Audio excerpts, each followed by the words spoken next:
Salut les amis, aujourd'hui on va parler du Leica M11P que j'ai ici. Alors il y a eu quelques changements esthétiques évidemment qui ont été faits comparé au M10P qui sont dans la série du M11, donc voilà, ça c'est normal. Mais il y a eu un grand changement sur cet appareil en particulier et c'est le fait qu'ils ont maintenant mis une signature digitale, un copyright, qui te permet en fait de garder l'authenticité de tes contenus et de combattre l'intelligence artificielle qui devient de plus en plus un fléau dans le monde, pour être honnête, et je vais t'en dire plus d'ici un petit moment. Mais regardons d'abord les côtés esthétiques et visuels de cet appareil photo. La première chose, c'est l'iconique manque de logo ici en haut, donc il n'y a pas la pastille rouge, c'est une espèce de petite vis qui rend ton appareil beaucoup plus discret, ça évite que tout le monde voit que c'est un Leica. Et ensuite, on a une gravure ici en haut qui dit Leica Camera, Wetzlar Germany, qui est une gravure iconique et que je trouve absolument magnifique. Cet appareil est désormais disponible en deux versions, il y a la version noire et la version argentée. La version que j'ai ici est en aluminium avec de la peinture noire anti-rayures et la version argentée sera en laiton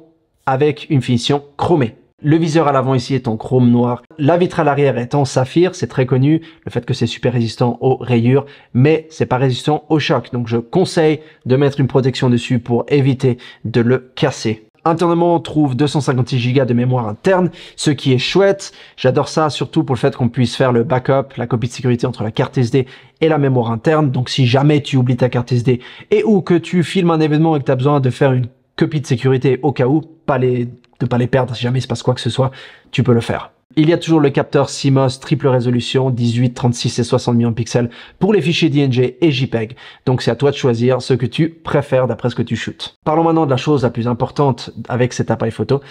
C'est le fait que, comme je disais, on essaie de combattre l'intelligence artificielle. Et ce qu'ils ont fait, c'est qu'ils ont fait cette signature digitale. Et il y a un chip carrément à l'intérieur qui permet de faire ça. Alors, ça fait quelques temps maintenant que Leica travaille et qu'ils ont réussi à proposer des solutions avec Adobe et New York Times. Ce qu'ils ont fait en fait, c'est qu'il y a deux entités qui s'occupent de vérifier l'authenticité des images. Et grâce à ce cryptage d'informations entre l'appareil photo et les programmes, on arrive à détecter s'il y a eu des changements ou si c'est une image vraie ou pas, s'il y a eu des modifications d'intelligence artificielle, etc. Alors imagine-toi qu'un reporter ou quelqu'un qui fait du reportage soit au milieu, je sais pas, d'une zone qui est en guerre, ou qui soit au milieu d'un conflit, ou qui soit en train de documenter quelque chose où il y a de la tension, et que tout d'un coup ces images soient prises, qu'on change la tête de la personne pour mettre la tête de quelqu'un d'autre, ou qu'on modifie des choses, comme on voit de plus en plus, on sait plus ce qui est vrai ou ce qui est pas vrai. Et ça, c'est une façon pour Leica de combattre ça et de redonner le pouvoir aux photographes en ayant leurs propres informations codées dans les images qu'ils font.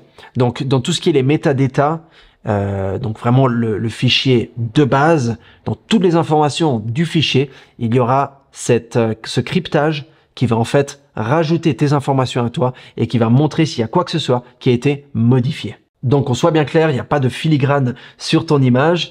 La façon dont ça marche, c'est qu'ils prennent la signature digitale, ils font un cryptage et ça va dans les métadatas.